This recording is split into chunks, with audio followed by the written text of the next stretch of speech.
በተለይ በፍቅር ግንኙነት ዙሪያ ለረጅም ጊዜ የሰሩ ባለሙያ ናቸው። ዶክተር ማርክ ትራቨርስ ይባላሉ። በቀጥታ እሳቸው ጋር የሚሄዱ ጥንዶችን ከማማከር ሌላ የተለያዩ ጽሁፎችንም በታወቁ የመገናኛ ብዙሃን ላይ እንደዚሁ በመጻፍም ይታወቃሉ እና በተለያየ ጊዜ ከሰራኋቸው ካማከርኳቸው ልምዴ በመነሳት ብለው ሲታይ ቀላል ነገር ይመስላል። የኛ ያህል የተወሳሰበ ነገር የለውም። ግን ግንኙነትን በማሻሻል ረገድ ደግሞ ውጤቱ በጣም ጠቃሚ ሆኖ አግኝቻለሁና ብዙዎች ሞክረውታል። እነሱም እንደተጠቀሙበት ነግረውኛል። እንዲህ ከሆነ ለምን ሐሳቡን በሰፊው ሌሎችም እንዲጋሩት አላደርግም ብለው አንድ አጠር ያለች ጽሁፍ ጽፈዋል። እና ጥንዶች በሳምንት አንድ ቀን በተለይ በረፍታቸው ቀን እሁድ ለአብዛኛው ግን ሌሎች ሰዎች ሌሎችም የረፍት ቀኖች ሊኖራቸው ይችላል። የረፍት ቀኔ በሚሉት ሊያደርጉት ይችላሉ። ግን በአብዛኛው የረፍት ቀን እሁድ ከሆነ በነዛ እሁድ በሚቀመጡበት ጊዜ ቤት አፍታ በሚወስዱበት ሰዓት ትንሽ ደቂቃ ለዚህ ጉዳይ ማዋል ግንኙነቱን በጣም የተሻሻለ ሊያደርገው ይችላል ብዬ አስባለሁኝ ብለው የጠቆሟቸው አንድ 5 ተግባራዊ የሚባሉ ነጥቦች አሉ። ስለዚህ ቁጭ ብላችሁ ለ5 ደቂቃ ብትሆን እቺን 5 ነጥብ ተከታካርባት ይላሉ እና እስቲ እናየዋለን። እሱን እናነሳለን። አንዳንድ ሰዎች እንዳው ሲደርስ ነው እንጂ እንዲ አድርጉ የተባሉትን ነገሮች አስቦ ማድረግ ከባድ አይደለም ወይ ይላሉ። እንደዚህ አይነት ምክሮች ወይም የመፍትሄ ሐሳብ ተብሎ በሚጠቆምበት ሰዓት እውነት ነው። ሁሌ ያንን አስተዋውሶ ማድረግ ከባድ ሊሆን ይችላል። ግን ግጭቶች በሚመጡበት ጊዜ ወይም የሆነ ነገሮች ደግሞ እንደ እየተወሳሰበ መሄድ በሚጀምሩበት ጊዜ የዛኔ ደግሞ የግዴታ ቁጭ ብለን ማውራት ስላልቻለን ነው እስቲ ቁጭ ብለን ደግሞ እናውራ ይባላል አይደል? አሁን ይሄኛው የዛኔ ተከማሽቶ የሁሉንም ወይም የረጅም ጊዜውን ጉዳይ አንድ ቀን ቁጭ ብለን በአንድ ቀን ንግግር እንፍታው ማለት ነው። እንዲህ አይነቱ ደግሞ ስራት ታደርገው ዝም ብለን የተቀመጥከው ቤት እኮ ቡና ከተፈላ በኋላ እንደ ቡና ቁርሱ መጫወቻ ልታደርገው ትችላለህ። ግምገማ አይደለም። ግምገማ የሚባለው ነገር ቃሉ ራሱ ትንሽ አንተ የምትቀርብበት መንገድ መሰለኝ ነገሩን የሚቀይረው። አጀንዳ ይዘህ ቆይ ማስታወሻ ቆይ ከመጀመራችን በፊት ይህን ጨዋታ ስክሪፕቶ ይላምጣ ካልክ ማስታወሻ ይላምጣ ካልክ እሱ በጣም የከበደ ሊሆን ይችላል። ግን ቀለል አድርጎ ልክ አሁን እንዲህ እንደምናወራው አይነት ባለፈው ሳምንት ግን ማክሰኞ ዕለት እንደዚህ ብዬ ነበርና እሺ ማላልከኝም እንቢ ማላልከኝም ሰራው ማላልከኝም ጨረስኩ ማላልከኝም ዝም ነው ያልከኝና ይሄ ነገር አግባብ ነው ብላ ጥያቄዋን ብታነሳ እንደ ቀልድ ነው የተነሳው ማለት ነው። ስለዚህ እንደሱ አድርጎ ነጥቡን ማስገባት ይቻላል ማለት ነው። ስለዚህ ግን እንዲ ስንል አንዳንድ ሰዎች ይሄን ፍራቻ እሁድ መቀመጥ ቤታቸው እንዳይጠሩ የሌለ ኳስ ፈጥሮ ኳስ በሌለበት ኳስ ላይ ያለ ሄደ ጧት ኳስ ጨዋታው ብሎ እስከምታነሳው ጉዳይ ከባድ ከሆነ ቀላል ከሆነ ብዙ ችግር የሚኖረው አይመስለኝም። ለማንኛውም ቀለል ያለ ነው። ቀለል ባለ መንገድ ከተደረገ ብዙ መፍትሄ ይዞ ይመጣል ይላሉ። እንግዲህ የፍቅር ግንኙነት ባለሙያ ናቸው። በዚህ ዙሪያ የሚሰሩ ሳይኮሎጂስት ናቸው ዶክተር ማርክ ትራቨርስ። እሳቸው ያነሷቸውን 5 እነዚህ ጠቃሚ ነጥቦችን ለማንሳት እንሞክራለን። ከዛ ሌላ በተለያየ ጊዜ ባለማችን በአመራርነት ያለፉ በተለይ በአምባገነንነታቸው የሚታወቁ መሪዎች ከእግር ኳስ ጋር ደግሞ ያላቸው ቁርኝት አለና በተለይ በዚህ በ20ኛው ክፍለ ዘመን የነበሩ መሪዎች አብዛኞቹ እንዲህ አይነት ታሪክ በኢራቅ ታይቷል፣ በሊቢያ ታይቷል። ጋዳፊና ቤተሰቦቻቸው ወደ ሮማኒያ ስንሄድና ቻውቼስኮ እንዲህ አይነት ታሪክ አላቸው። በጣሊያንም የነበሩ እንደዚሁ የሚታወቁ አምባገነን መሪዎችና ልጆቻቸው ጭምር በተለይ በስፖርቱ ይበልጡኑ ደግሞ ከእግር ኳስ ጋር የነበራቸው ትስስር አንዳንዱ ታሪክ ትኩረት የሚስብ የሆነ የተለየ ስለሆነ እንዲነሳ ምክንያት የሚያደርገው ታሪክ አላቸውና ለዛሬ የተወሰኑ እነሱንም እናነሳለን ብለናል። ከዛ ሌላ ደግሞ ጠቢባኑ ምን ይላሉ ብለን ዛሬ እኔ ሳይው መጀመሪያ ጥያቄው የቅንጦት ነገር መስሎኝ ነበር። በኋላ ግን ባለሙያዎቹ የሰጧቸውን ሐሳቦች ሳይ ለካ እንደዚህም አይነት ደግሞ ነገር አለ ብለን ልብ እንድንል ትኩረት የሚሰጥ ነገር ሊሆን ይችላል። በተለይ ለልጆች ከልጆች ጋር የተገናኘውን በዛ መንገድ እንድናስብ ሊያስገድድ ይችል ይሆናልና ይህንን የሚያደርጉ አድማጮቻችን ሊኖሩ ይችላሉ። ግን ደግሞ ለሌሎች አድማጮቻችን እንደ መረጃም የሚጠቅም ይመስለናልና አዲስ ልብስ ስንገዛ ማጠብ አስፈላጊ ነው ወይ የሚል ጥያቄ ተነስቷል። አዲስ አይደል እንዴ ምን ማጠብ ነው ወዲያው መልበስ ነው እንጂ የሚል ብዙ መልስ እንደዛ ሊኖር እንደሚችል አስባለሁ። ግን ይሄ ጥያቄ ተጠይቀው በዚህ ዙሪያ ላይ ያሉ የቆዳ ሐኪሞችና ሌሎችም ባለሙያዎች የሰጧቸው ማብራሪያ በጣም ጥሩ ነጥብ ስላነሱበት የነሱን ሳይንሳዊ ማብራሪያ እናቀርባለን፣ እንመለከተዋለን። የተለያዩ ሐሳቦች ይመጣሉ በሳምንቱ መጨረሻ ላይ ካሉ የኳስ ውጤቶችም ጋር በተገናኘ እንደዚሁ ጌታቸው ደመቀ ከአዲስ ከተማ የዘንድሮ የለንደን ክለቦች ከአርሰናል ውጭ ያሉት ምን ነካቸው በተለይ 26 ከገባ ወዲህ የነሱ ስሜት ነው መሰለኝ አርሰናልንም ነቅነቅ ማድረጉ አልቀረም። የነገውን ጨዋታ ስገምት ፉላም ከአስቶን ቪላ አንዳቻ፣ ወልቭስ ከቶተንሃም አንዳቻ፣ ዌስትሃም ኤቨርተንን 2-1፣ ሊቨርፑል ከክሪስታል ፓላስ 2-2 ሲለያዩ አርሰናል ኒውካስልን 2-0 አሸንፏል ይላል የጌታቸው ደመቀ ከአዲስ ከተማ ነው። እሺ እናያለን። ክሪስተንና ኤአይም የገመቱትን ግምት እንመለከታለን። ባለፈው ሳምንት በነበረው ጨዋታ አንዳንድ ጨዋታ ብቻ ነው በትክክል የገመቱትና 10 ነጥብ ብቻ ነው ያገኙትና ያው እንግዲህ እስካሁን ድረስ ኤአይ እየመራ ነው። በቀሩት ጥቂት ጨዋታዎች ክሪስተን ካልቀለበሰው በስተቀር ሰው በማሽን እየተመለሰ ነው። እሺ እናያለን በኋላ። እሺ በጣም አሪፍ። ወደሚቀጥለው ሐሳብ ደግሞ እናልፋለን።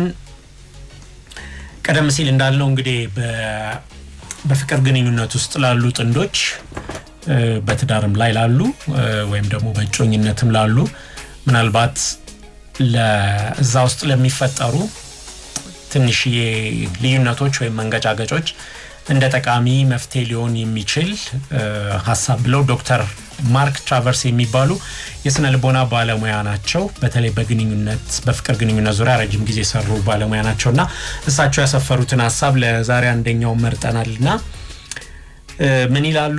ጥንዶችን እንደሚያጠና ሳይኮሎጂስት በጣም ደስተኛ ጥንዶች በየቀኑ ትልቅ ተጽዕኖ የሚፈጥሩ ግን ደግሞ ለትናንሽ ጉዳዮች ትኩረት እንደሚሰጡ አስተውያለሁ ይላሉና ከነዚህ ውስጥ በጣም ውጤታማው ደግሞ በሳምንቱ መጨረሻ ወይም በረፍት ጊዜያቸው አረፍ ሲሉ የሚወስዱት ጊዜ ላይ የሚያደርጓቸው እነዚህ 5 ነጥቦች ናቸው ይሉናል።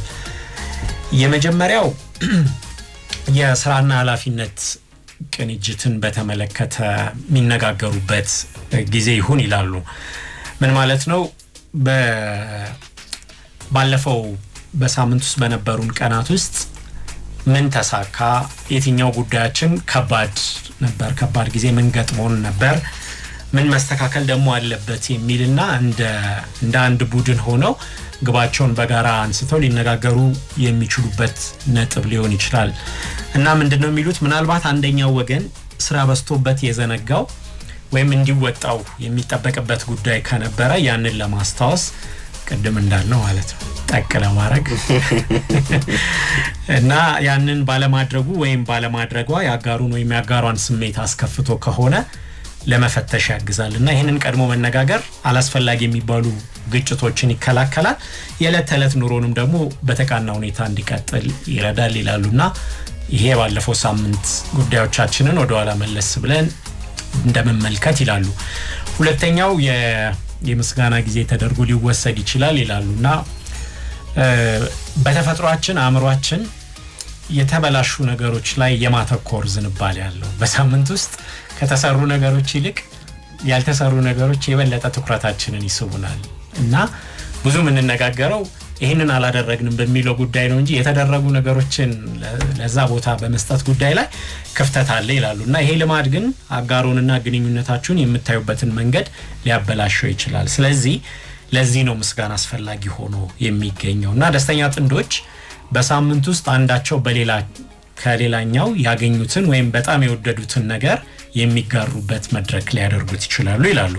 እና ከትልልቅ ነገሮች ጀምሮ ደግሞ በቀላሉ ልንዘነጋቸው እስከምንችላቸው ትናንሽ የሚባሉ ጉዳዮችን ድረስ እያነሳን በጣም ጥሩ ነበር ብለን ለምስጋና ልንቸር የምንችልበትን አጋጣሚ ይሰጠናል ይላሉ።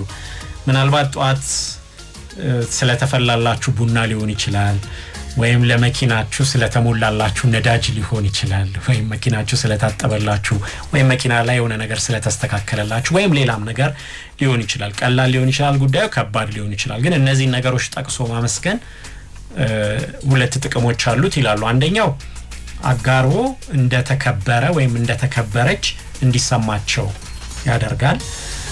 የእናንተ አእምሮም ደግሞ በመልካም ነገሮች ላይ እንዲያተኩር ያሰለጥነዋል።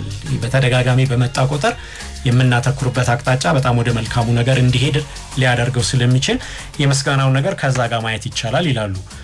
ሶስተኛው ስሜትን በተመለከተ የስሜትን ለመገምገም እድል የምንሰጣጥበት ጊዜ አድርገን ልንወስደው እንችላለን ይላል። ማለት ሁሉንም ችግሮቻቸውን በወቅቱ የሚፈቱ ጥንዶችን ማግኘት በጣም ከባድ ነው ወይም አይቻልም ይላሉ። በሰዓቱ የሆነ ችግር ሲፈጠር በተፈጠረበት ሰዓት በተለይ ደግሞ የስሜትን የሚነካ ወይም ስሜት መረበሽ ያለበትን ያንን ተረድቶ አንደኛው ለሌላኛው ወዲያውኑ የማከም ወይም መፍትሄ መስጠት ነገር የሚቻል ነገር አይደለም። ተፈጥሯዊ ማለት እውነታው እንደዛ አይደለም ይላሉ።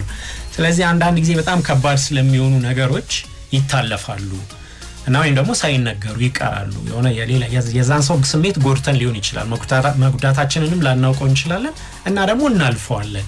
እዛ ሰው ውስጥ ግን የሆነ ስሜት በዛን ሰዓት የሚያስከፋ የሆነ ነገር ትቶ እንዳለፈ ልብ ማለት ያስፈልጋልና እነዚህ ስሜቶች ደግሞ ሳይገለጹ ሲቀር እየተብላሉ በዛ ሰው ውስጥ እንዲቆይ ሊያደርጉ ይችላሉ። ስለዚህ ነው ይሄ ስሜት ግምገማ አስፈላጊ የሚሆንበት ምክንያት ይላሉ።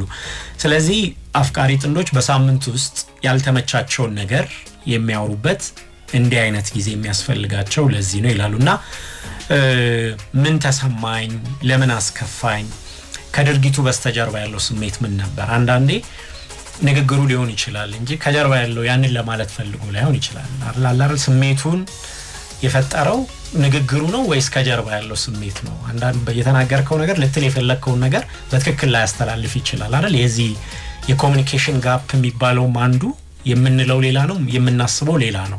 ግን የፈጠረው ደግሞ የሆነ የስሜት መጉዳት ሊኖር ይችላልና እሱን ለማሰብም ይረዳልና ከድርጊቱ በስተጀርባ ያለው ስሜት ምን ነበር የሚለውን ልናነሳና በቃ ይሄ ጊዜ በቃ የመነጋገሪያ ነው ብለን አሁን የምንቀመጥበት ሊሆን ይችላልና ተናጋሪው ሲናገር እየወቀሰ ወይም ደግሞ እየከሰሰ አይደለም። የሚያዳምጠውም ደግሞ ሲናገር ማነው ሲያዳምጥ ራሱን ለመከላከል እየሞከረም አይደለም። በቃ ሁለቱም ያለምንም መሸማቀቅ ግን እውነቱን የሚነጋገሩበት ጊዜ ነውና ይሄ ደግሞ ትንንሽ የሚባሉ ቅሬታዎች አድገው በኋላ ትልቅ ችግር እንዳይሆኑ ሊረዳ ይችላልና ትንንሽ የስሜት መተላለፍ ከተፈጠረ ያንን አንስተን እንደገና ለመገምገም እድል የምንሰጥበት ሊሆን ይችላል። ያው ግምገማ የሚለው ቃሉ ጥሩ ላይሆን ይችላል፣ ግን ቅድም እንዳለው ስሜቶቻችንን የምንፈታተሽበት አድርገን ልንወስደው እንችላለን። ከዛ ሌላ አራተኛው መጪውን ሳምንት መመልከት ደግሞ ይጠቅማል ይላሉ።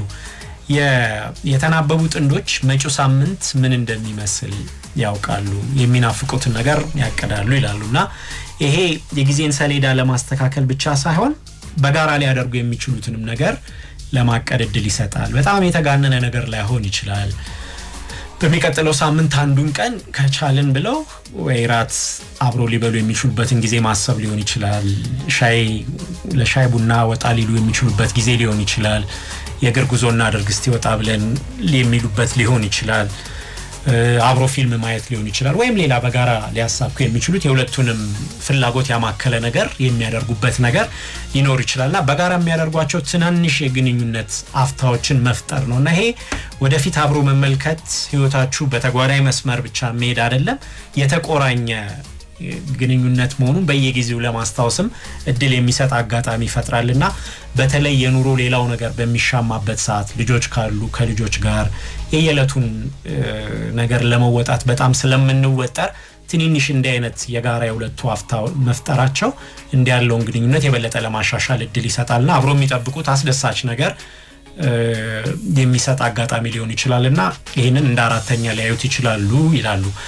አምስተኛው በንቃት ሁሉንም ነገር ልብ በማለት እንደገና ሪሴት የማድረግ ወይም እንደገና ወደ ኋላ ተመልሶ ነገሮችን የማየት አጋጣሚ አድርጎ ሊወሰድ ይችላል ይላሉ።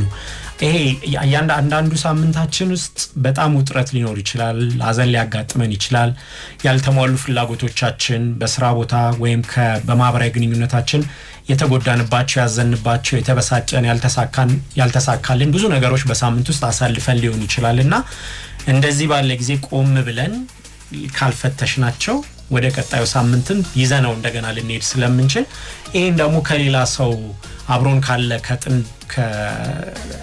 ከፍቅር አጋራችን የበለጠ ከሌላ ሰው ጋር እንዴት ልናወራው እንችላለን? የበለጠ ልናወራ የምንችለው እፎይታም ልናገኝ የምንችልበት አብሮን ካሉ ጥንዶች ጋር ነው። ስለዚህ የሌላ ቦታም ሀዘንም ውጥረትም ችግርም ቢሆን ልንነጋገርበት የግድ ያስፈልገናል ይላሉና የትኛውን ትተነው እንለፍ፣ የትኛው ደግሞ በሚቀጥለውም ሳምንት ይሄንን እናድርግ ለማለት ሐሳቡን አንዳንዱ ነገር ከልክ በላይ እኛ የለጠጥ ነው ሊሆን ይችላልና ለሌላ ሰው ሐሳቡን ስናካፍል ያንንም ሊጋሩን የሚችሉት ወይም ሊያቃልሉልን የሚችል አይነት ስሜት ውስጥ እንድንገባም ሊያግዙን ይችላሉና የማይጠቅም ወይም ከስራ የመጣ ወይም በእኛም መካከል ባለ የተፈጠረ ትንሽ ጭቅጭቅ ከሆነ ይሄንኑ ይዘነው ወደሚቀጥለው ሳምንት እንድንሄድ ቢያንስ ለማድረግ የሚሰጥ እድል ሊሆን ይችላልና በዚህ የረፍት ቀናችን በአዲስ መንፈስ ለመጀመር ይሄኛው ጥሩ መንገድ ነው ይላሉና እንግዲህ ያው በፍቅር ግንኙነት ላይ የሚሰሩ የስነ ልቦና ባለሙያ ናቸው ዶክተር ማርክ ትራቨርስ እነዚህን 5 አማራጮች ብትሞክሯቸው ጥሩ ነው የሚል ሐሳብ ያካፍላሉ። አድማጮችም እንግዲህ ምን ትላላችሁ? የእናንተንም ሐሳብ ልትሰጡበት ትችላላችሁ።